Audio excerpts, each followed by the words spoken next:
Marcus Chen walked through the airport terminal with his small carry-on bag. He wore a simple black shirt and jeans.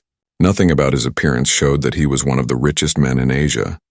That was exactly how Marcus liked it. He did not wear expensive watches or flashy jewelry. He believed that real success did not need to be displayed. The boarding call for Flight 447 to Singapore came through the speakers.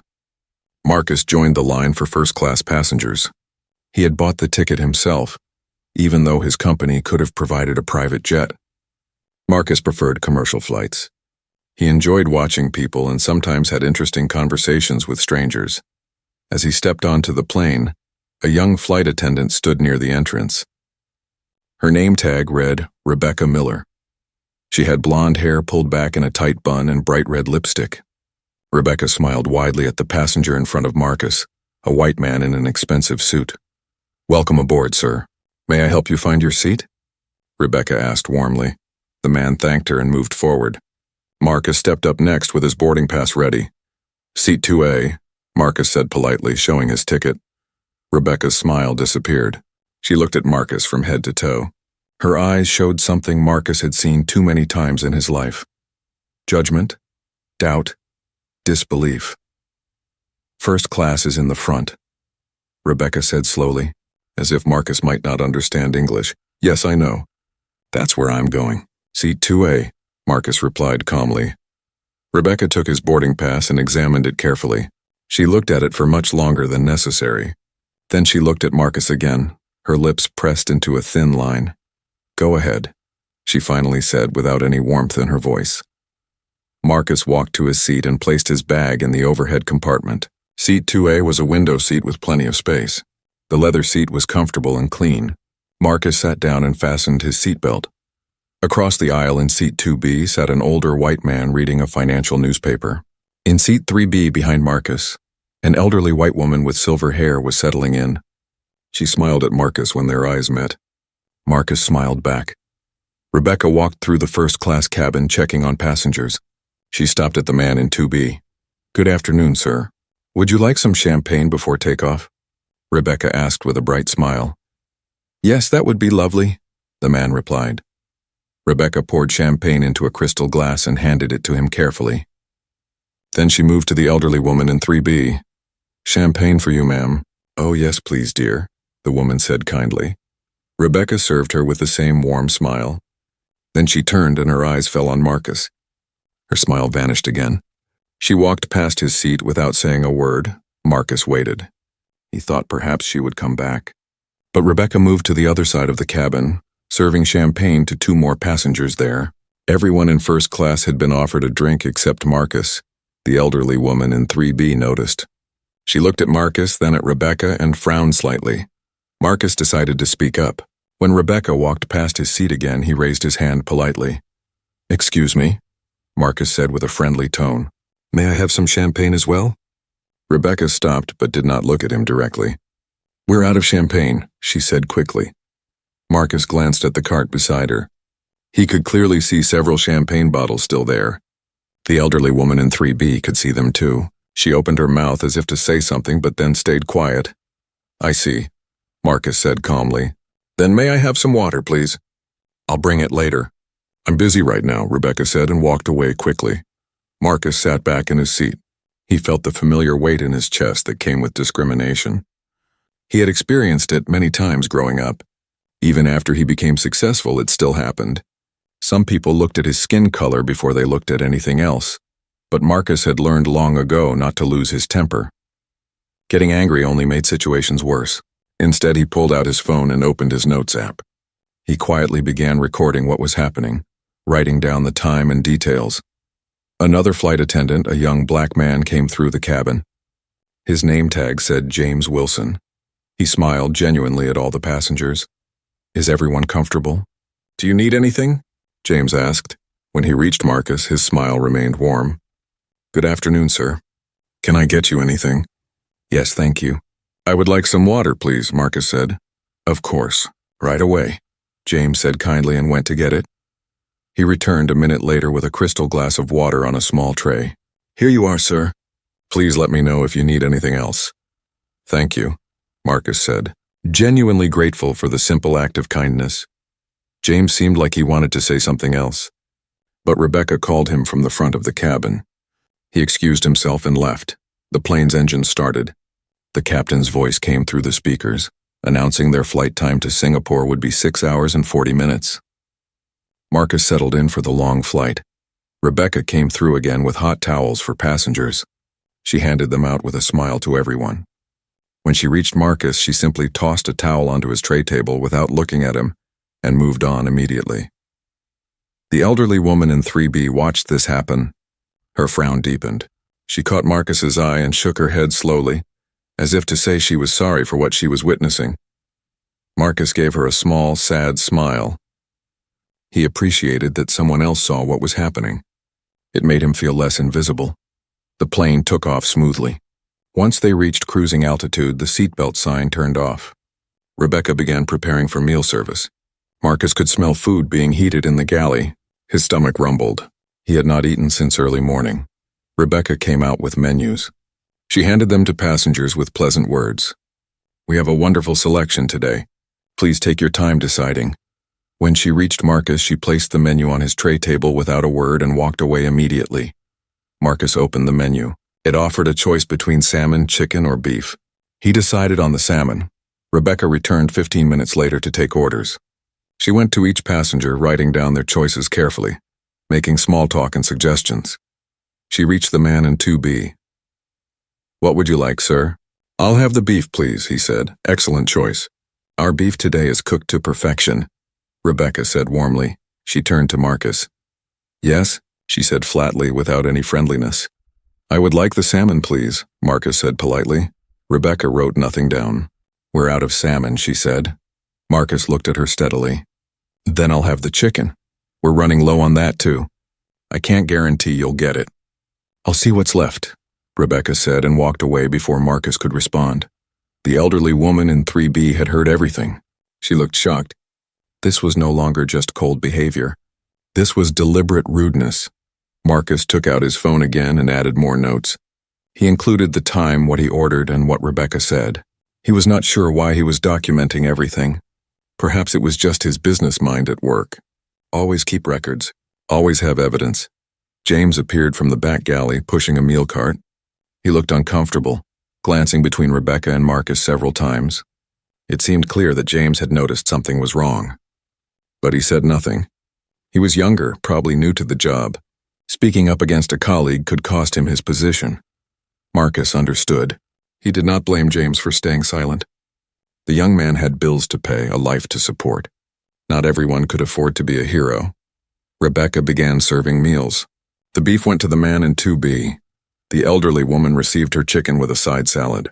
2 other passengers got their orders exactly as requested, served with warmth and care. Then Rebecca reached Marcus.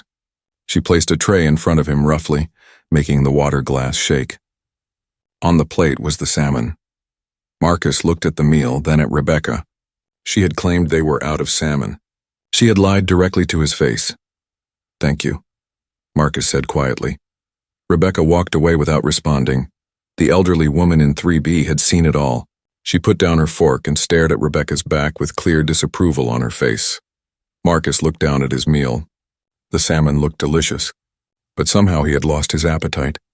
He ate anyway, forcing himself to take bites. He had learned long ago not to let other people's hatred control his actions, but inside his heart was heavy. How many more years would he have to face this?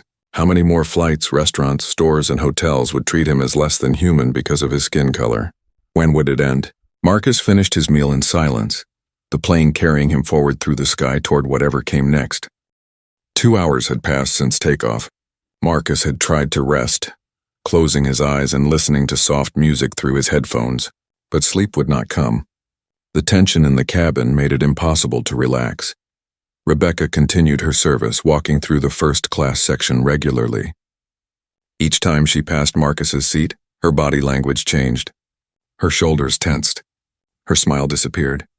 She looked straight ahead as if Marcus did not exist. Meanwhile, she chatted pleasantly with other passengers. She asked the man in 2B about his business trip. She complimented the elderly woman's scarf. She laughed at jokes and offered extra snacks. But for Marcus, there was only cold silence. Marcus needed to use the bathroom. He got up and walked to the front lavatory. When he returned to his seat, he noticed something odd. His water glass was gone. The flight attendant call button above his seat had been switched off, even though he had not pressed it. He sat down and looked around. Rebecca was nearby, arranging items in the galley. Marcus pressed his call button. The light went on above his seat. Rebecca glanced at it, then looked away and continued what she was doing. A full minute passed, then 2 minutes. The call light stayed on, but Rebecca ignored it completely. James came out from the back galley carrying fresh towels. He saw the call light and started toward Marcus's seat, but Rebecca quickly stepped in front of him. "I'll handle it," she said to James in a low voice. James hesitated, then nodded and walked away. Rebecca slowly made her way to Marcus's seat, taking her time. "Yes?" she said, not bothering to hide the annoyance in her voice. "My water glass is missing. Could I have another one, please?" Marcus asked politely. Rebecca looked at his tray table as if she was surprised the glass was gone. "I cleared it because you were finished," she said. "I wasn't finished. I still wanted water," Marcus replied calmly. "Fine," Rebecca said shortly. She walked away and returned a minute later with a plastic cup of water. She placed it on his tray table with a bit too much force, causing some water to splash out. Marcus looked at the plastic cup. Every other passenger in first class drank from crystal glasses. But Rebecca had brought him a cheap plastic cup, the kind used in economy class. The man in 2B noticed. He looked at his own crystal glass, then at Marcus's plastic cup. His eyes showed confusion and then understanding.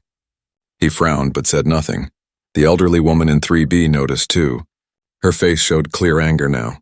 She opened her mouth to speak but then closed it again. She seemed to be deciding whether to get involved. Marcus picked up the plastic cup and drank the water. He would not give Rebecca the satisfaction of complaining. He would not lose his dignity by arguing over a cup. An hour later, the cabin lights were dimmed for passengers who wanted to sleep. Marcus felt cold. The air conditioning was blowing directly on him. He pressed the call button again. This time, James responded. The young flight attendant came over quickly with a concerned expression. "Yes, sir? How can I help you?" James asked. "I'm feeling a bit cold. Could I get a blanket, please?" Marcus asked. "Of course. Right away, sir," James said with a genuine smile. James went to get a blanket, but Rebecca intercepted him near the galley. Marcus could not hear what they said, but he saw Rebecca take the blanket from James's hands. She said something to him and James's face fell. He looked toward Marcus with an apologetic expression, then walked away to the back of the plane. Rebecca came toward Marcus with the blanket. But she did not hand it to him politely like she did with other passengers. Instead, she simply tossed it onto his lap from a foot away, the way someone might toss dirty laundry.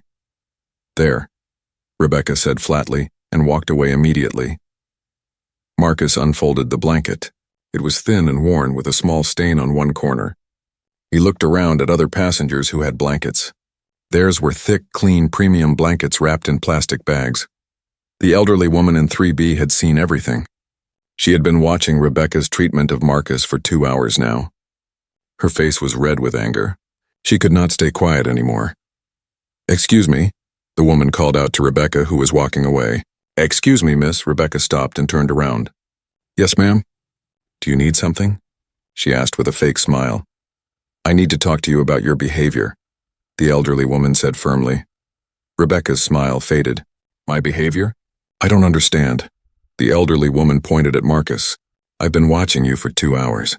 You have treated this gentleman terribly. You ignored his call button. You gave him a plastic cup while we all have crystal glasses. You threw a blanket at him like he was garbage. This is discrimination and it's disgusting." Other passengers nearby stopped what they were doing and looked up. The man in 2B turned in his seat to listen. A younger couple across the aisle leaned forward with interest. Rebecca's face turned red. "Ma'am, I don't know what you think you saw, but I have been professional with all passengers. Don't lie to me." "I have eyes," the elderly woman said sharply. "I watched you lie to him about the champagne when bottles were right there on your cart. I watched you lie about the salmon being unavailable, then serve it to him anyway. You have been rude and cold to him from the moment he boarded this plane." "That's not true."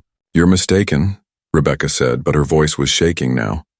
I'm not mistaken and I'm not blind, the elderly woman said, raising her voice. I'm 72 years old. I grew up in the South in the 1950s.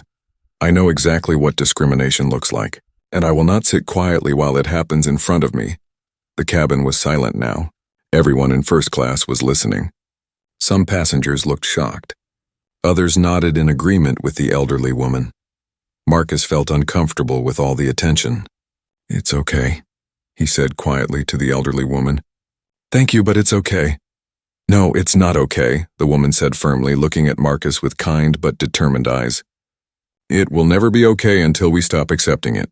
Rebecca looked around at all the watching faces. Her confidence was crumbling. I need to get back to work, she said weakly. Not until we speak with your supervisor, the elderly woman said. I want to talk to whoever is in charge. That's not necessary, Rebecca said quickly, panic showing in her eyes now. Oh, it's very necessary, the woman replied. Young man, she said, looking at Marcus, what is your name? Marcus Chen, he answered quietly. Mr. Chen, would you like to file a complaint? The elderly woman asked. Marcus hesitated. He never liked making trouble. He had dealt with discrimination so many times that part of him just wanted to ignore it and move on. But another part of him was tired.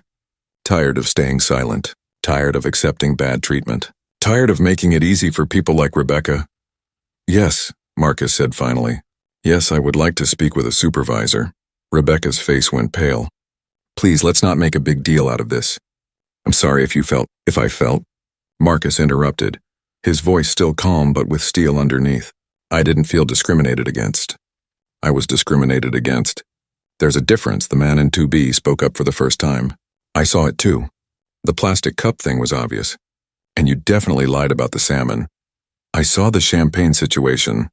Another passenger added from across the aisle. You told him you were out, but you had plenty left. Rebecca looked around desperately. She was trapped. Multiple witnesses had seen her behavior. There was no way to deny it now. I'll call the chief flight attendant, James said quietly, appearing from behind the curtain.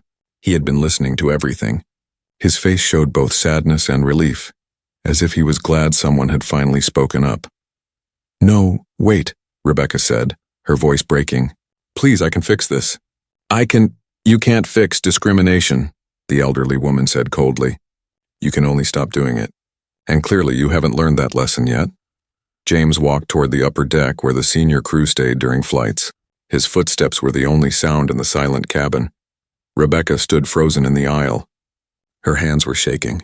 She looked at Marcus with eyes that showed fear now instead of contempt. Marcus looked back at her calmly. He felt no satisfaction in her fear. He felt no joy in her coming punishment.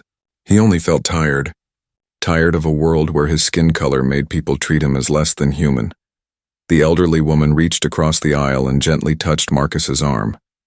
I'm sorry you had to experience this, she said softly. Thank you for speaking up, Marcus replied. Not many people do. More people should, she said firmly. My name is Helen Anderson, by the way. Thank you, Mrs. Anderson, Marcus said with genuine gratitude. They waited in tense silence. Rebecca stood in the aisle, not knowing where to go or what to do. Other passengers whispered to each other, discussing what they had witnessed. A few minutes later, footsteps came from the upper deck stairs. James was returning, but he was not alone. A tall woman in a slightly different uniform walked behind him. Her name tag read Sarah Mitchell, Chief Flight Attendant. Her face was serious and professional. Her eyes swept over the first-class cabin, taking in the scene, the tense passengers, the frozen Rebecca, the calm but clearly unhappy Marcus. Good afternoon, everyone, Sarah said in a clear, authoritative voice. I understand there has been an incident. I'm here to address it. Sarah looked at her briefly, then turned to the passengers. Would someone please tell me what happened? Mrs. Anderson raised her hand. I will, she said firmly. And I have a lot to say. Sarah Mitchell stood in the aisle with perfect posture and a calm expression. She had worked as a flight attendant for 20 years. She had seen many difficult situations in that time, but discrimination complaints always made her blood boil. She believed in treating every passenger with equal respect, no matter who they were. Please tell me everything, Sarah said to Mrs. Anderson, pulling out a small notebook from her pocket. Mrs. Anderson adjusted her glasses and sat up straighter. My name is Helen Anderson. I'm in seat 3B. I've been watching this young flight attendant mistreat this gentleman since we boarded the plane. Sarah wrote down Mrs. Anderson's name and seat number. Go on. When we first boarded, she offered champagne to every passenger in first class except him, Mrs. Anderson said, pointing at Marcus. When he asked for champagne, she lied and said they were out. But I could see the bottles right there on her cart. Sarah's eyes flicked to Rebecca, who was staring at the floor. Is this true? Sarah asked her. Rebecca opened her mouth, but no words came out. Let me finish, Mrs. Anderson continued. She refused to serve him water when he asked. Another flight attendant had to bring it.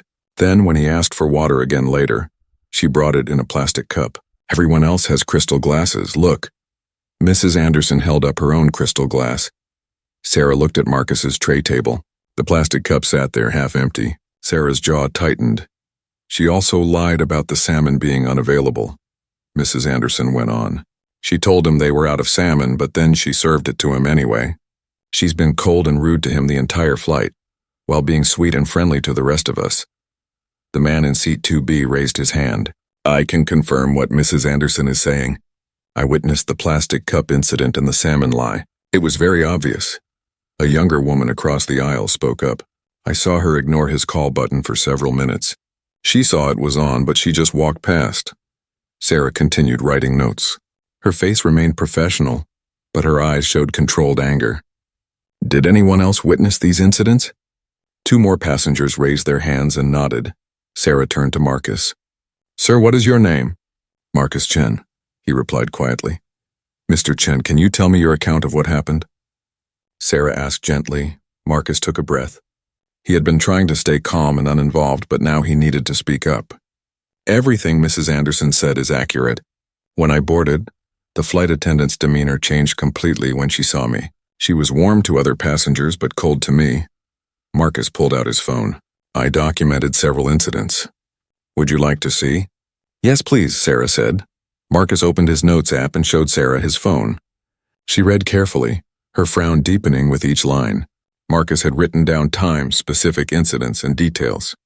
He had even noted which other passengers were nearby and might have witnessed each event. You're very thorough, Sarah said, sounding impressed. I own a business. I'm used to keeping records, Marcus explained simply. Sarah handed the phone back. Thank you, Mr. Chen. I'm very sorry this happened to you. She turned to Rebecca. Is there anything you'd like to say? Rebecca finally looked up. Her eyes were red. I didn't mean to. I wasn't trying to. You weren't trying to what? Sarah asked firmly. Discriminate against a passenger based on his race? I'm not racist, Rebecca said desperately. I treat everyone the same. That's clearly not true, Mrs. Anderson said sharply. We all watched you.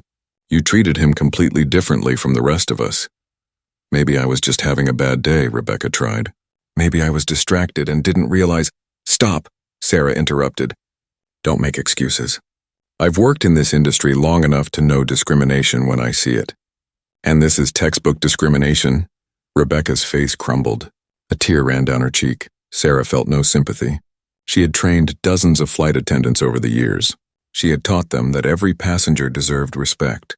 She had zero tolerance for prejudice, and now one of her crew members had violated everything she believed in. James, Sarah called to the other flight attendant who was standing near the galley. Yes, ma'am?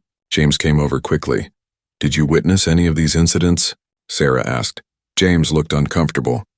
He glanced at Rebecca, then at Marcus. Yes, ma'am. I saw some of it. What did you see? James swallowed hard. I saw her ignore his call button. I tried to respond, but she told me she would handle it.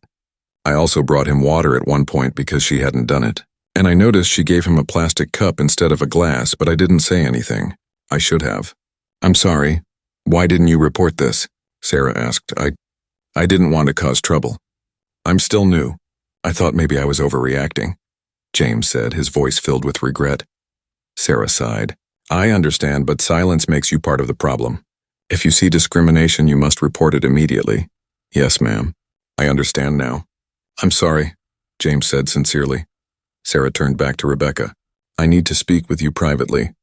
Please come with me to the rear galley. Please, I need this job, Rebecca said, her voice breaking. I have bills to pay. I made a mistake. I'm sorry. We'll discuss this in private, Sarah said firmly. Come with me. Now. Rebecca followed Sarah toward the back of the plane. The other passengers watched them go. The cabin was completely silent. Mrs. Anderson turned to Marcus. "Are you all right, dear?" Marcus nodded. "Yes, thank you. I appreciate you speaking up. Most people don't." "Well, they should," Mrs. Anderson said. "I grew up in Mississippi in the 1950s. I saw terrible things happen to black people, things that made me ashamed of my own community. I promised myself that if I ever saw injustice, I would speak up. It's the least I can do." "That means a lot," Marcus said, genuinely touched. The man in seat 2B leaned over. "I'm sorry that happened to you. I should have said something earlier." "It's okay," Marcus said. "You spoke up when it mattered." A few minutes later, Sarah and Rebecca emerged from the rear galley. Rebecca's face was blotchy from crying. Her hands shook as she walked. Sarah's expression was stern and unmovable. They stopped in the first-class galley area. Sarah spoke loudly enough for nearby passengers to hear. "Rebecca, you are removed from first-class service for the remainder of this flight. You will work in the rear galley out of sight of passengers. When we land, you will be placed on immediate suspension pending a full investigation." Rebecca's mouth opened in shock. "Suspension?" "But I said I was sorry." "Being sorry doesn't undo the harm you caused," Sarah said coldly. "You discriminated against a passenger. That violates our airline's core values and our legal obligations. There will be serious consequences. Please, I can't lose my job. I have rent to pay. I have student loans," Rebecca pleaded. "You should have thought about that before you decided to treat a passenger differently because of his skin color," Sarah said without sympathy. "Go to the rear galley now." Rebecca looked around at the other passengers, perhaps hoping someone would defend her. But every face showed either anger or disappointment. No one spoke up for her. She walked slowly toward the back of the plane, her shoulders shaking with sobs. James watched her go with a sad expression. Even though Rebecca had done wrong, he felt bad for her. He was young enough to still believe people deserved second chances. Sarah watched Rebecca disappear behind the curtain, then turned to address the first-class passengers. "Ladies and gentlemen, on behalf of our airline, I want to apologize for what happened today. The behavior you witnessed is absolutely unacceptable. It goes against everything we stand for as a company." Sarah walked over to Marcus. "Mr. Chen, I am deeply sorry for the treatment you received. Would you be willing to speak with me privately? I'd like to get a complete statement from you." "Of course," Marcus said, standing up. "Let's talk in the galley." "It will be more private," Sarah suggested. Marcus followed Sarah to the small galley area near the front of the plane. It was cramped, with barely enough room for two people to stand. Sarah closed the curtain behind them for privacy. "First, please let me apologize again," Sarah began. "What Rebecca did was wrong on every level. I'm embarrassed that someone on my crew behaved that way." "Thank you," Marcus said. "I appreciate that. Can you tell me everything that happened in your own words?" Sarah asked, pulling out her notebook again. Marcus went through the entire experience from the beginning. He spoke calmly and clearly, stating facts without exaggeration. He mentioned the champagne lie, the ignored call buttons, the plastic cup, the salmon incident, and the blanket being tossed at him. Sarah wrote down every detail. "And you have all of this documented on your phone?" "Yes, I've learned to keep records when things like this happen," Marcus said. "Does this happen often?" Sarah asked, though she suspected she knew the answer. Marcus smiled sadly. "More often than it should. I travel frequently for business. Most of the time people are professional, but every few months something like this happens. Usually it's more subtle. Today was pretty obvious." "I'm sorry you have to deal with this," Sarah said sincerely. "May I ask what you do for work?" "I run a technology company," Marcus said simply. He didn't elaborate. "And you travel often?" "Very often. Several times a month, both domestic and international," Marcus answered. Sarah made a note of this. "Do you usually fly with our airline?" "Sometimes.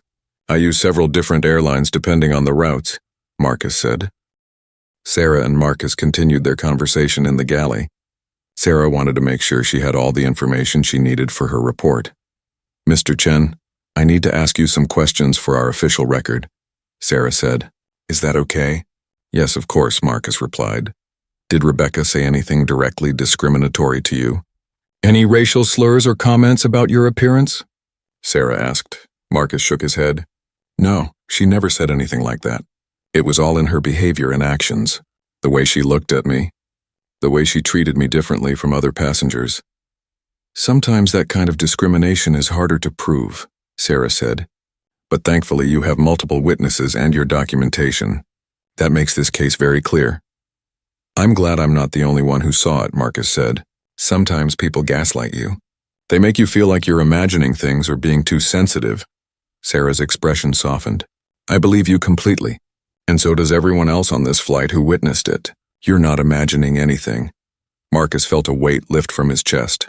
Being believed mattered more than he had realized. What happens next? Marcus asked. Sarah explained the process. When we land in Singapore, I'll file a complete incident report. You'll be asked to provide a written statement. The airline will launch an investigation, which typically takes 2 to 3 weeks. They'll interview Rebecca James and any passengers who are willing to give statements. Will I need to do anything else? Marcus asked. You might receive a follow-up call from our corporate office, Sarah said. They may want to ask additional questions, but mostly they'll just need your written statement and the notes you've already taken. Okay, I can do that, Marcus said. Sarah paused, looking like she wanted to say something more. Mr. Chen, can I ask you a personal question? Sure. Why did you stay so calm?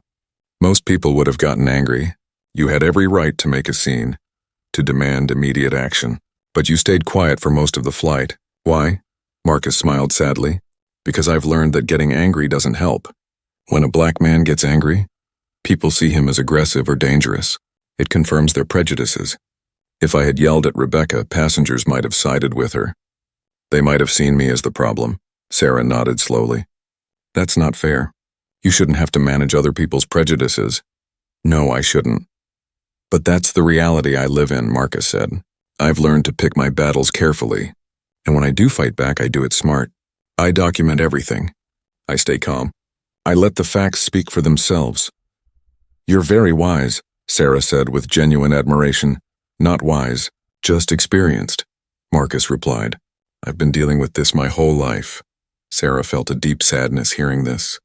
She had always known that racism existed, but hearing it from someone who lived it daily made it more real. Well, I'm glad you decided to fight back this time, Sarah said. Because of you, Rebecca will face consequences. And maybe she'll learn something. Maybe she'll change. I hope so, Marcus said. I don't want to ruin her life. I just want her to understand that her actions have consequences, that people like me are human beings who deserve respect. Sarah was impressed by Marcus's lack of bitterness. Most people would be angry and vengeful after experiencing such treatment, but Marcus seemed more sad than angry. He wanted education, not punishment. You're a better person than most, Sarah said honestly. Marcus shrugged. I'm just tired. Tired of fighting. Tired of explaining. Tired of proving that I deserve basic human dignity. Those words hung in the air between them. Sarah didn't know what to say. What could anyone say to that? Let's get you back to your seat, Sarah finally said. I'll make sure the rest of your flight is comfortable. James will take care of your section from now on. They walked back to the first-class cabin. The other passengers looked up as Marcus returned to his seat. Mrs. Anderson gave him an encouraging smile. The man in seat 2B nodded respectfully. Sarah addressed the entire first-class cabin. Ladies and gentlemen, thank you for your patience during this situation. Let me assure you that we take these matters extremely seriously. If anyone would like to provide a witness statement about what they observed, please let me or James know. Your statements will be very helpful in our investigation. Several passengers nodded. Mrs. Anderson immediately raised her hand. I'll provide a statement. Where do I sign up? I'll come speak with you shortly, Sarah said. Thank you. The man in seat 2B also raised his hand. I'll give a statement too. 2 other passengers indicated they would also provide statements. Sarah thanked them all. Before Sarah left, she turned to Marcus one more time. Mr. Chen, is there anything else you need right now? Anything we can do to make the rest of your flight more comfortable? No, thank you. I'm okay, Marcus said.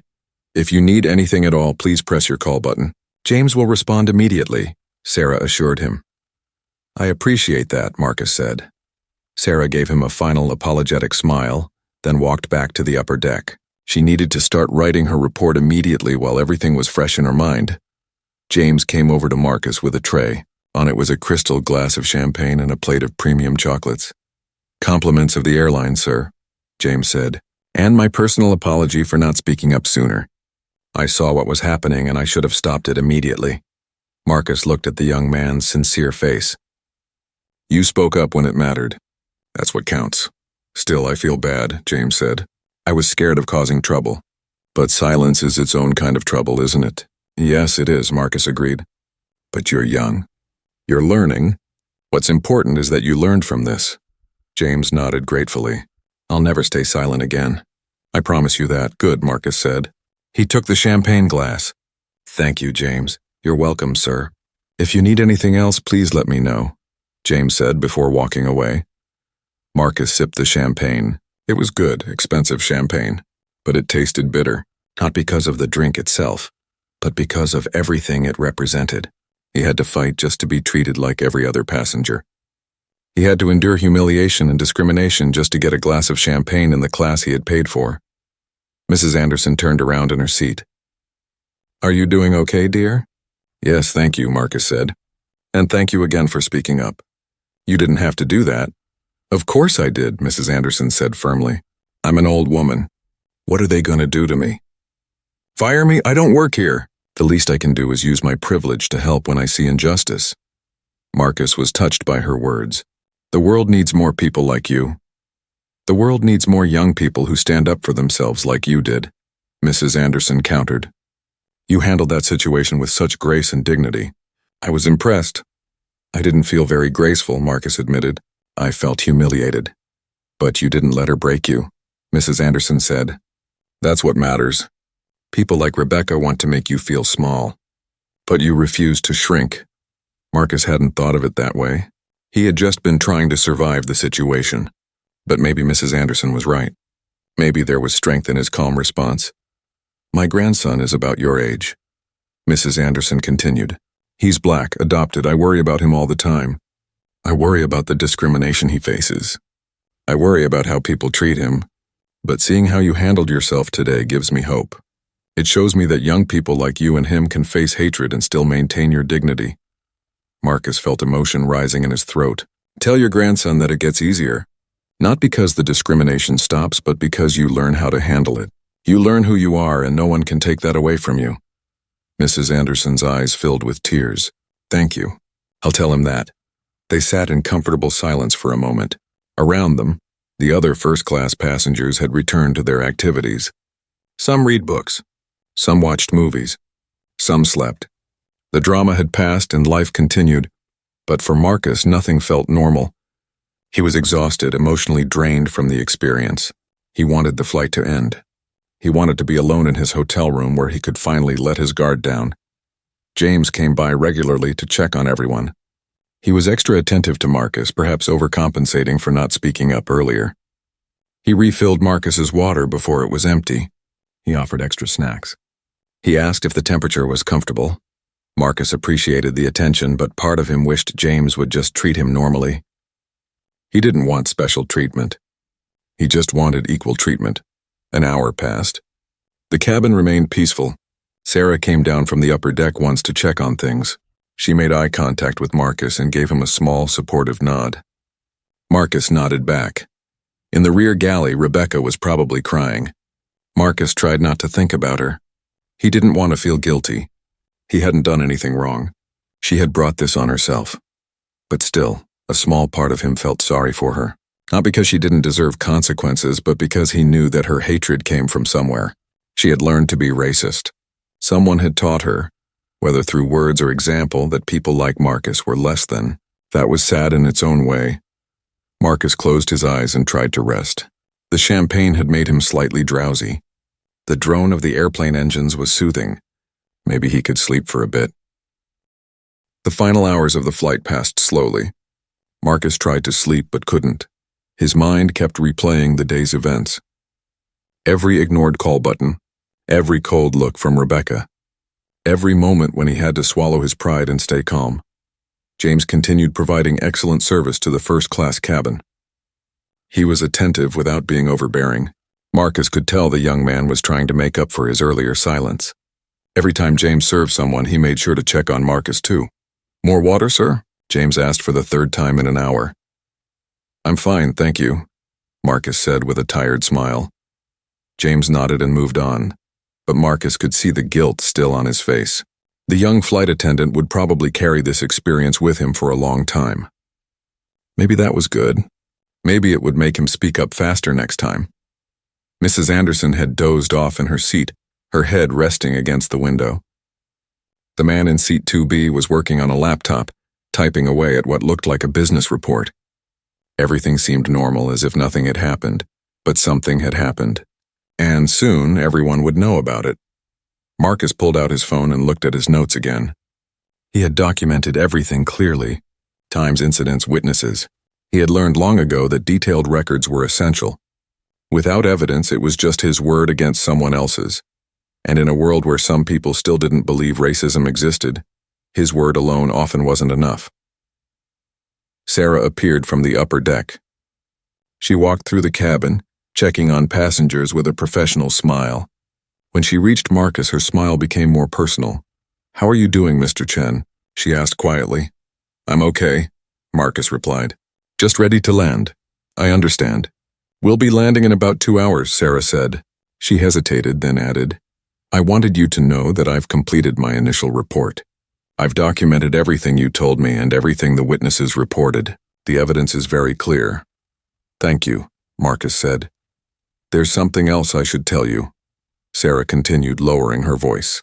"When we land, there will be a representative from the airline's corporate office waiting. They take these incidents very seriously, especially when there are multiple witnesses." Marcus felt a mix of emotions. Part of him was glad the airline was taking it seriously, but part of him was exhausted at the thought of having to explain everything again. "Do I have to speak with them immediately?" Marcus asked. "I have a business meeting I need to get to." "No, of course not," Sarah assured him. "They'll want to schedule a time that works for you, but they will want to speak with you within the next day or two while the incident is fresh." "That's fine. I can do that," Marcus said. Sarah nodded. "Also, the airline will likely offer you compensation.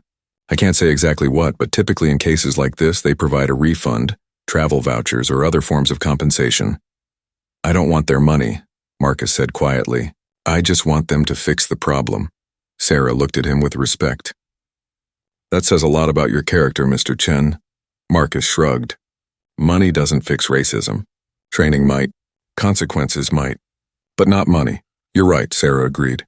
"Though I hope you'll still accept any compensation they offer. You shouldn't have had to go through this experience." "We'll see," Marcus said non-committally. Sarah left to continue her rounds. Marcus settled back in his seat and closed his eyes again. This time he managed to drift into a light sleep. He dreamed of airports and airplanes, of endless flights and endless faces looking at him with suspicion or disdain. In his dream, he was constantly explaining himself, constantly proving he belonged, constantly fighting for basic respect. It was exhausting even in sleep. Marcus woke up when the captain announced their descent into Singapore. He looked out the window and saw the city lights below. Singapore always looked beautiful at night, like a jewel glowing in the darkness. The plane descended smoothly. The landing gear came down with a solid thunk. A few minutes later, they touched down on the runway. The passengers applauded, as people often did on international flights. Marcus gathered his belongings and prepared to exit. As the plane taxied to the gate, Sarah's voice came over the intercom. "Ladies and gentlemen, welcome to Singapore. Please remain seated with your seatbelts fastened until the aircraft has come to a complete stop. Mr. Marcus Chen, if you could please remain in your seat after other passengers have deplaned. Someone will be here to speak with you. Thank you." Several passengers looked at Marcus with curiosity or sympathy. Mrs. Anderson turned around and patted his arm. "You take care of yourself, dear," she said warmly. "And if you need a witness statement from me, you have it. I'll give them my contact information." "Thank you, Mrs. Anderson. That means a lot," Marcus said sincerely. "Call me Helen," she said with a smile. "After what we've been through today, we're practically friends." Marcus smiled back. "Thank you, Helen." The plane stopped at the gate. The seatbelt sign turned off. Passengers stood up and began retrieving their luggage from the overhead compartments. The man in seat 2B stopped by Marcus's row. "I just want you to know I'll be giving a statement too," he said. "What happened to you was wrong. Dead wrong." "I appreciate that," Marcus said, shaking the man's hand. One by one, the passengers filed off the plane. Some glanced at Marcus as they passed. Some smiled supportively. Others looked uncomfortable, as if they weren't sure what to say. Finally, the first-class cabin was empty except for Marcus, Sarah, and James. Sarah walked over to Marcus's seat. "Mr. Chen, thank you for waiting. The regional director will be here in just a moment," Sarah said. "Regional director?" Marcus asked. "I thought it would just be someone from customer service." "Normally, yes," Sarah said. "But I emphasized in my report how serious this incident was. Multiple witnesses, clear discrimination, detailed documentation. That got their attention." Marcus nodded. He appreciated that Sarah had taken this seriously and pushed for high-level attention. A minute later, a well-dressed Asian man in his 50s walked onto the plane. He wore an expensive suit and carried a leather briefcase.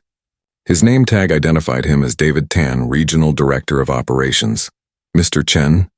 the man said, extending his hand. Marcus stood and shook it. "Yes, that's me. I'm David Tan. I oversee operations for our airline in the Asia-Pacific region," David said. His accent was Singaporean. "I want to apologize personally for what happened to you on this flight. What you experienced is absolutely unacceptable." "Thank you," Marcus said. "I've read Sarah's preliminary report," David continued. "I understand there were multiple witnesses to the discriminatory treatment you received. I want you to know that we take this extremely seriously. This is not who we are as an airline." Marcus listened carefully. He had heard corporate apologies before. Some were genuine. Some were just words meant to avoid lawsuits. He wasn't sure yet which category this one fell into. "I appreciate that," Marcus said carefully. "What happens now?" "Now we investigate thoroughly," David said. "The flight attendant in question, Rebecca Miller, has been suspended immediately. She'll remain on unpaid suspension while we conduct our investigation. We'll interview her, interview witnesses, and review all the evidence." "How long will that take?" Marcus asked. "Usually 2 to 3 weeks for a complete investigation," David said. "But given the clear nature of this case, it may be faster. We have your detailed notes, multiple witness statements, and Sarah's report. The evidence is overwhelming." Marcus felt a small sense of relief. At least they were taking it seriously. "What about the other passengers who witnessed it? Will they be contacted?" Marcus asked. "Yes. Sarah has collected contact information from everyone who offered to give statements," David said. "We'll reach out to them within the next 48 hours. David pulled out a business card and handed it to Marcus. "This has my direct phone number and email. If you have any questions during the investigation, or if you think of anything else you want to add to your statement, please contact me immediately." Marcus took the card and put it in his wallet. "There's one more thing," David said, his tone becoming more serious. "I need to be honest with you about something. The investigation may reveal more than just this one incident." "What do you mean?" Marcus asked. "In cases like this, we typically review the flight attendant's entire work history," David explained. "We look at previous complaints, passenger feedback, colleague reports. Sometimes we find patterns. Sometimes this isn't the first time." Marcus understood. "So Rebecca might have done this before." "Possibly," David said. "We don't know yet. But if there's a pattern, that will definitely impact the outcome of the investigation." Marcus thought about that. How many other passengers had Rebecca treated poorly? How many people had stayed silent because they didn't want to cause trouble? How many had spoken up but been ignored? "I agree completely," David said. "Now I know you're tired and you probably want to get to your hotel, but I do need you to come to our office tomorrow to provide a formal written statement. Would that be possible?" Marcus thought about his schedule. He had a meeting at 10 in the morning, but his afternoon was free. "I can come at 2 o'clock tomorrow afternoon," Marcus said. "Perfect. I'll have my assistant send you the address and details," David said. He paused, then added, "Mr. Chen, I want you to know that our airline values every passenger." Marcus stood by Carousel 5, watching luggage circle around on the conveyor belt. He spotted his black suitcase and pulled it off. The bag was heavier than usual, packed with clothes for a week-long business trip. As he walked toward the taxi stand, his phone buzzed. It was an email from David Tan's assistant, confirming his 2 o'clock appointment tomorrow at the airline's corporate office. The email included the address, parking information, and a contact number to call if he needed to reschedule. Marcus replied with a brief, "Thank you, I'll be there," and put his phone away. He just wanted to stop thinking about the flight for a few hours. The taxi ride to his hotel took 20 minutes. Marcus stared out the window at Singapore's clean streets and modern buildings. He had been to this city dozens of times for business. He liked it here. People were generally polite and professional. But tonight, even Singapore's beauty couldn't lift his mood. At the hotel, he checked in quickly and went straight to his room on the 18th floor. The room was nice with a comfortable bed and a view of the city skyline. Marcus dropped his suitcase, took off his shoes, and collapsed onto the bed. He lay there for a long time, staring at the ceiling. The events of the day played through his mind like a movie he couldn't turn off. Rebecca's cold eyes, the ignored call buttons, the plastic cup, Mrs. Anderson's angry defense, Sarah's professionalism. Marcus's phone buzzed again. This time it was a text from his business partner, David Kim. "Hey, did you land safely? How was the flight?" Marcus thought about how to respond. He didn't want to get into it over text. He didn't want to relive it all again tonight. "Landed safely. Flight had some issues, but I'm fine. See you at the meeting tomorrow," David replied immediately. "Issues, everything okay?" "Yeah, long story. I'll tell you about it later." "Okay, get some rest. Big day tomorrow." Marcus put his phone on silent and set it on the nightstand. He forced himself to get up, take a shower, and order room service. He wasn't hungry, but he knew he needed to eat something. While waiting for his food, Marcus opened his laptop and checked his work emails. There were dozens of messages from his company, Tech Venture Global. Questions from department heads, updates on projects, requests for his approval on various matters. Marcus was the CEO of Tech Venture Global, a software company he had founded 8 years ago. The company developed artificial intelligence solutions for businesses. They had offices in 5 countries and employed over 300 people. The company was worth hundreds of millions of dollars, but none of that had mattered to Rebecca. She had looked at his skin color and decided he didn't belong in first class. She had looked at his simple clothes and assumed he was nobody. She hadn't bothered to find out who he was or what he did. She had just seen a black man and treated him like he was less than human. Marcus closed his laptop. He couldn't focus on work right now. His food arrived. He ate mechanically, barely tasting it. Then he brushed his teeth and got into bed. It was only 9 o'clock, but he was exhausted. Sleep came quickly, but it wasn't peaceful. Marcus dreamed of airplanes and angry faces. He dreamed of being told he didn't belong over and over again. He woke up several times during the night, his heart racing. Morning came too soon. Marcus woke up at 6:30, feeling like he hadn't slept at all. He forced himself out of bed and got ready for his business meeting. At 9:30, David Kim picked him up from the hotel. David was Korean-American in his late 30s and had been Marcus's business partner for 5 years. He was smart, reliable, and one of the few people Marcus trusted completely. "You look tired," David said as Marcus got into the car. "Didn't sleep well," Marcus admitted. "Want to talk about what happened on the flight?" David asked. Marcus sighed. He did want to talk about it, but he also didn't. Talking about it meant reliving it. "A flight attendant discriminated against me," Marcus said simply. "Treated me differently because I'm black." David's hands tightened on the steering wheel. "Seriously? In 25? Racism didn't end just because we're in the future," Marcus said dryly. "I know, but still." "What happened exactly?" David asked. Marcus told him the story as they drove to the meeting. He kept it factual without much emotion. David listened, his face growing angrier with each detail. "That's insane," David said when Marcus finished. "Did you report her?" "Yes. Multiple passengers witnessed it and gave statements. The airline suspended her immediately." "I have to give a formal statement this afternoon," Marcus explained. "Good. She should be fired," David said firmly. "Probably will be," Marcus said. They arrived at the office building where their meeting was being held. For the next 2 hours, Marcus pushed everything else out of his mind and focused on business. He was meeting with potential investors for a new AI project. He needed to be sharp and persuasive. Marcus was good at compartmentalizing. He had learned to separate his personal feelings from his professional life. It was a survival skill he had developed over years of facing discrimination while trying to build a successful business. The meeting went well. The investors were interested, asked good questions, and seemed likely to invest. When it ended at noon, David suggested lunch. "Thanks, but I can't," Marcus said. "I have to go to the airline's office at 2 to give my statement." "Want me to come with you?" David offered. No, I'll be fine, Marcus said. But thanks. David dropped Marcus back at his hotel. Marcus changed into fresh clothes and called a taxi to take him to the airline's corporate office. The building was modern and professional, all glass and steel. Marcus checked in at the reception desk, and a young woman escorted him to a conference room on the third floor. David Tan was already there, along with two other people. One was a woman in her 40s who introduced herself as Lisa Chen, the head of human resources for the Asia-Pacific region. The other was a man in his 30s named Michael Wong, who worked in the airline's legal department. "Mr. Chen, thank you for coming," David Tan said, shaking Marcus's hand.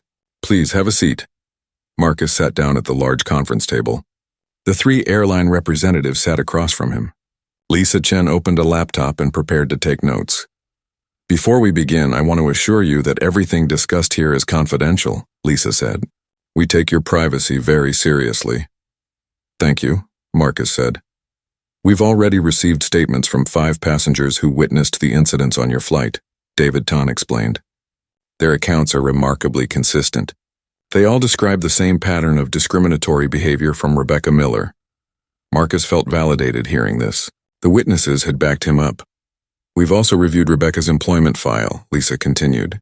"This is not the first time she's received complaints." Marcus sat up straighter. "Really?" "Yes. In the past 2 years, she's had 3 complaints about poor customer service. None specifically mentioned discrimination, but the complaints came from passengers of color. An Indian businessman, a black woman traveling with her children, and a Middle Eastern man," Lisa said, reading from her notes. Marcus felt his anger rising. "So this is a pattern?" "It appears to be," Lisa said. "Those complaints were handled at a lower level.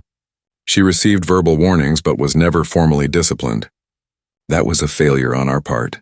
We should have investigated more thoroughly. So she kept doing it because she never faced real consequences," Marcus said. "That's our assessment, yes," David Tan said. "Which is why we're taking this case so seriously. We failed those other passengers and we failed you. We're not going to fail again." Michael Wong, the legal representative, spoke up. "Mr. Chen, we need to ask you to walk us through the entire incident from the moment you boarded until you deplaned. We'll record your statement and have you sign it when we're done." For the next hour, Marcus recounted everything in detail. Lisa typed quickly on her laptop, recording every word. The 3 airline representatives asked questions seeking clarification on specific points. "When she tossed the blanket at you, how did that make you feel?" Lisa asked. Marcus thought about it. "Dehumanized. Like I was trash. Like I didn't deserve basic courtesy." Lisa nodded and typed that down. "Did anyone else see her toss the blanket?" Michael asked. "Yes, Mrs. Helen Anderson in seat 3B. She witnessed it and was very angry about it. That's when she spoke up," Marcus said. "We've already spoken with Mrs. Anderson," David Tan said. "She gave us a very detailed statement. She was quite passionate about what she witnessed. She's a good person," Marcus said. "She didn't have to speak up, but she did." "We need more people like her," Lisa said with feeling. When they finished taking Marcus's statement, Lisa printed it out for him to review and sign. Marcus read through it carefully, making sure everything was accurate. Then he signed it. David Tan leaned forward. "Now we make our final decision about Rebecca Miller's employment. Based on your statement, the witness statements, and her previous complaints, we have more than enough grounds for termination. Within the next few days," Lisa said. "We have to follow proper procedures even in clear-cut cases. She'll be given a chance to respond to the allegations. But frankly, with this much evidence, her response won't matter much." "There's something else you should know," David Tan said. "We're implementing new training for all our flight attendants. Mandatory anti-discrimination training, with an emphasis on recognizing unconscious bias." "That's good," Marcus said. "Boo." 2 weeks passed. Marcus had returned from Singapore and was back at his office in San Francisco. His company's headquarters occupied 3 floors of a downtown building with views of the bay. Marcus tried to focus on work, but his mind kept drifting back to the flight. He wondered what had happened with the investigation. He wondered if Rebecca had been fired or if she had managed to keep her job somehow. Then on a Tuesday morning, Marcus received an email from David Tan. The subject line read, "Investigation conclusion, Rebecca Miller case." Marcus opened it immediately. "Dear Mr. Chen, I wanted to inform you personally that our investigation into the incident aboard Flight 447 has been completed. After reviewing all evidence, including your statement, 5 witness statements, and Rebecca Miller's employment history, we have made our decision. Rebecca Miller's employment with our airline has been terminated, effective immediately. The evidence of discriminatory behavior was overwhelming and undeniable. Additionally, our review of her file revealed a pattern of similar behavior toward passengers of color that had been inadequately addressed in the past. We take full responsibility for not acting sooner. We failed the passengers who complained before you, and for that we are deeply sorry. We are moving forward with mandatory anti-discrimination training for all staff, and we would still very much like you to speak at one of our sessions. Please let us know your availability. Once again, I apologize for what you experienced. Thank you for holding us accountable. Sincerely, David Tan. Marcus sat back in his chair. Rebecca had been fired. It was over. He felt a strange mix of emotions. Relief that she wouldn't treat other passengers the way she had treated him. Sadness that it had come to this. And a lingering heaviness that racism still existed in ways both big and small. His assistant knocked on his office door. Mr. Chen? Your 10 o'clock is here. Thanks, Jessica. I'll be right there, Marcus said, closing his laptop. Work continued. Days passed. Marcus responded to David Tan's email, agreeing to speak at the training session.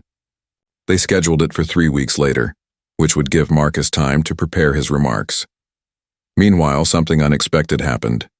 Mrs. Helen Anderson reached out to Marcus through the airline.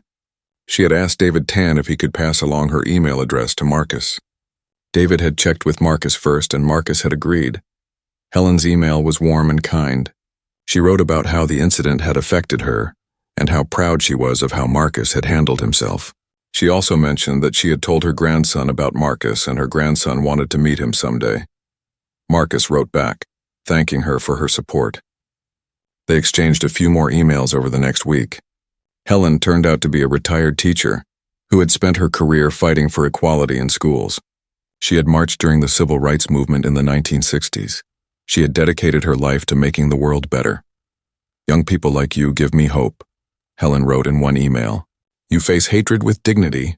You fight back with facts and documentation, not with anger. You're exactly the kind of leader we need. Marcus printed out that email and put it in a folder. On days when he felt discouraged, he would read it and remember that allies like Helen existed. The day of the training session arrived. Marcus flew back to Singapore, this time without incident. The airline had upgraded him to first class as a courtesy, and the service was impeccable. Every flight attendant treated him with warmth and respect. Marcus couldn't help but think about Rebecca. Where was she now? Had she learned anything from being fired? Did she understand why her actions were wrong? Or did she just feel like a victim of political correctness? He hoped she had learned. He hoped she would change. But he also knew that some people never did. The training session was held in a large conference room at the airline's corporate office.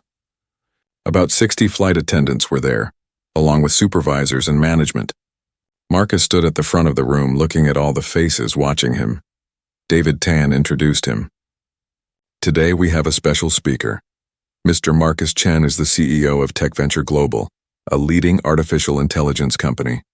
But more importantly for our purposes today, Mr. Chen was a passenger on one of our flights who experienced discrimination from a member of our crew. He's here to share his experience and help us understand why the work we're doing today matters. Marcus stepped forward. He had prepared notes but decided not to use them. He wanted to speak from the heart. Thank you for having me, Marcus began. I'm not here to make anyone feel bad or to point fingers. I'm here because I want to help prevent what happened to me from happening to someone else. The room was silent, everyone listening intently. 2 weeks ago, I boarded one of your flights from Los Angeles to Singapore. I was treated differently from other passengers from the moment I stepped on the plane. The flight attendant who discriminated against me never said a racial slur. She never used hateful language, but her actions spoke louder than words ever could. Marcus told them the story. He didn't embellish or exaggerate. He simply stated the facts. The ignored requests, the plastic cup, the lies about food availability, the tossed blanket. Here's what I want you to understand, Marcus said. Discrimination doesn't always look like violence or hate speech. Sometimes it looks like assuming someone doesn't belong. Sometimes it looks like providing worse service to certain passengers. Sometimes it looks like those small, seemingly minor actions that add up to a message. You are less than. He paused, looking around the room. Some flight attendants looked uncomfortable. Some looked angry at what had happened. Some had tears in their eyes. I've been successful in business. I run a company worth hundreds of millions of dollars. I've been featured in magazines and invited to speak at conferences. But none of that protected me from discrimination. And here's the thing. I shouldn't need to be successful or important to deserve respect. Every passenger deserves respect regardless of their race, their clothes, their appearance, or their wealth. A few people nodded. The flight attendant who discriminated against me probably didn't think of herself as racist. Marcus continued. Most people don't. They think racism is only about hate and violence. But racism is also about assumptions, about unconscious bias, about treating people differently based on the color of their skin. Marcus told them about the other passengers who had witnessed what happened. He talked about Mrs. Anderson, the elderly white woman who had spoken up. Mrs. Anderson is 72 years old. She grew up in the American South during the Civil Rights era. She's seen real hatred. She's seen terrible things. And when she saw what was happening to me, she couldn't stay silent. She used her voice and her privilege to stand up for what was right. Marcus looked directly at the flight attendants. That's what I'm asking all of you to do. If you see a colleague treating a passenger differently because of their race, speak up. Don't stay silent because it's uncomfortable. Don't look the other way because you don't want to cause trouble. Silence makes you part of the problem. He could see his words hitting home. Several flight attendants looked at each other, perhaps remembering times they had stayed silent. I want to share something personal, Marcus said. What happened on that flight wasn't the first time I've experienced discrimination. It wasn't even the worst. I've been followed in stores. I've been stopped by police for no reason. I've been told I don't look like a CEO. I've had people assume I was the help rather than the guest. Marcus's voice grew quieter but more intense. Every single time it chips away at you. It makes you question yourself. It makes you tired. It makes you wonder if you'll ever be seen as just a person, rather than a black person. The room was completely silent now. But here's why I'm standing here today, Marcus said, his voice strengthening again. Because I believe people can change. I believe companies can change. I believe that with education, awareness, and accountability, we can create a world where what happened to me doesn't happen to anyone else. He talked about what the airline was doing right, the investigation, the termination, the zero-tolerance policy, the mandatory training. These are real steps, Marcus said. These show commitment. But policies and training are only as good as the people implementing them. That's where you come in. Each of you has the power to create a positive experience for every passenger, regardless of who they are. Marcus was nearing the end of his talk. I want to leave you with this. Dignity is not something you have to earn. Every human being deserves to be treated with dignity and respect. As flight attendants, you have the power to make people feel welcome or unwelcome, valued or dismissed, seen or invisible. That's a huge responsibility. He looked around the room one more time. Use that power wisely. Treat every passenger the way you would want your loved ones treated. Check your assumptions at the door. And if you see discrimination happening, speak up. Always speak up. Marcus finished speaking. For a moment, there was silence. Then someone started clapping. Then another person. Then the whole room was applauding. One young black flight attendant, a woman in her 20s, approached with tears in her eyes. Thank you, she said. I've experienced similar treatment from passengers who don't think I should be in this job. They ask. 3 months had passed since the incident on Flight 447. Marcus sat in his office in San Francisco looking out at the bay. The sun was setting, painting the sky in shades of orange and pink. His assistant knocked and entered. Mr. Chen, this came for you today. She handed him a large envelope. Marcus took it curiously. There was no return address, just his name written in careful handwriting. He opened it and found a handwritten letter. The paper was nice, expensive stationery. The handwriting was neat and precise. Dear Mr. Chen, the letter began, you don't know me, but my mother was on your flight from Los Angeles to Singapore 3 months ago. She witnessed what happened to you. Her name is Helen Anderson. Marcus sat up straighter, interested now. My mother told me everything about that flight. She told me about the discrimination you faced and how you handled it with such grace. She told me about how you stood up for yourself without losing your dignity. As a young black man, I needed to hear that story. I've faced discrimination many times in my life. Sometimes I get angry. Sometimes I want to fight back with anger. But my grandmother taught me that there's strength in staying calm, in documenting everything and being smart about how you fight. You showed me what that looks like in real life. Thank you for that. I'm 23 years old and just starting my career in engineering. I know I'll face more discrimination, but now I have a better idea of how to handle it. Not with rage, but with dignity and documentation. Thank you for being an example. I hope to meet you someday. Respectfully, Daniel Anderson. Marcus read the letter 3 times. Then he carefully folded it and placed it in his desk drawer, next to the email from Helen that he had printed out months ago. These small moments of connection made everything worth it. The discomfort of reliving his experience, the exhaustion of telling his story repeatedly, the vulnerability of standing in front of 60 strangers and sharing his pain. It was worth it if it helped even one person. A few days later, Marcus received a formal letter from the airline's corporate headquarters. It was signed by the CEO, a woman named Margaret Sullivan. Dear Mr. Chen, I am writing to inform you of the significant changes our airline has implemented in response to the incident you experienced and your subsequent advocacy. First, we have completed mandatory anti-discrimination training for all flight attendants across our entire network. Over 3,000 employees have now received this training. Second, we have implemented a zero-tolerance policy for discrimination. Any confirmed incident results in immediate termination. Third, we have created a new position, Director of Diversity and Inclusion. This person will oversee all training, investigate complaints, and ensure we maintain the highest standards of equality. Fourth, your speech has become a required part of our training program. Every new hire watches your talk before they serve their first flight. You are changing our company culture in profound ways. Additionally, I want to inform you that your company, Tech Venture Global, has been granted elite corporate partner status with our airline. This includes significant discounts, priority booking, and dedicated customer service for all your employees. However, I want to be clear that this status is not compensation or an attempt to buy your silence. It is simply our standard benefit for companies of your size. The fact that we didn't realize who you were during the initial incident is itself part of the problem. Every passenger deserves excellent service, regardless of their position or company.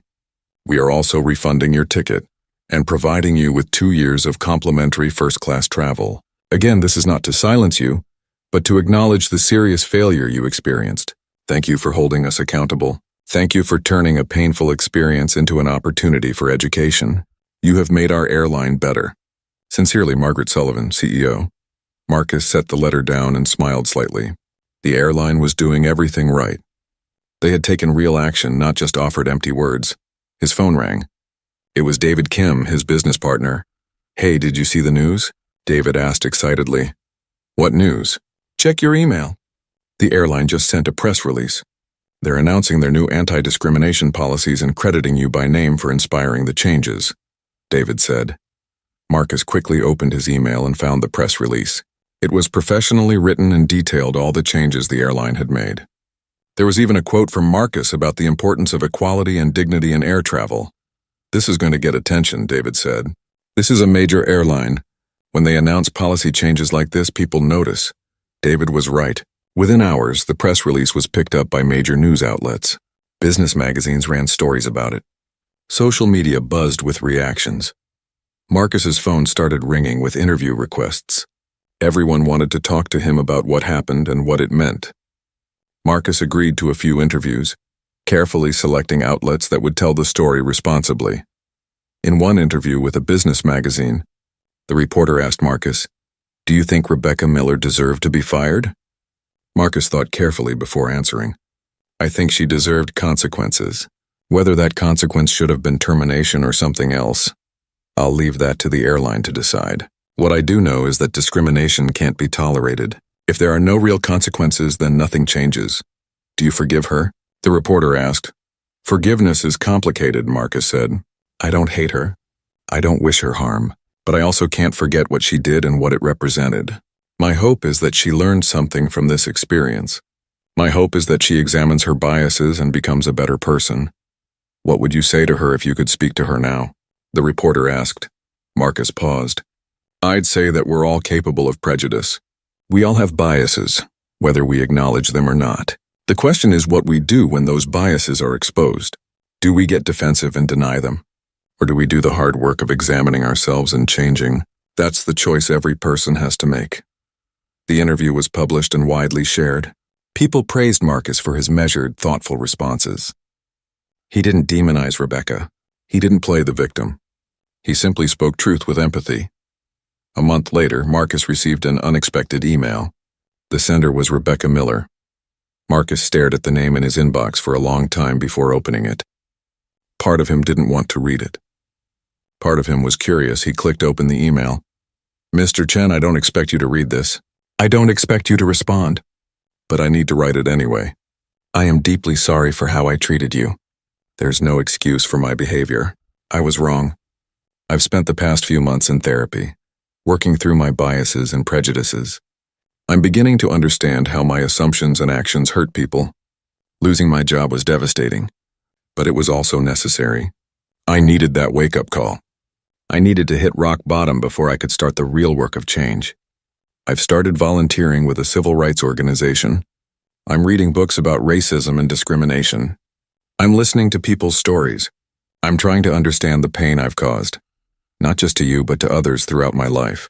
I grew up in a small town where casual racism was normal. I absorbed those attitudes without questioning them. That's not an excuse, just an explanation. I'm trying to unlearn decades of programming. This email is not about making myself feel better. It's not about asking for your forgiveness. I don't deserve that.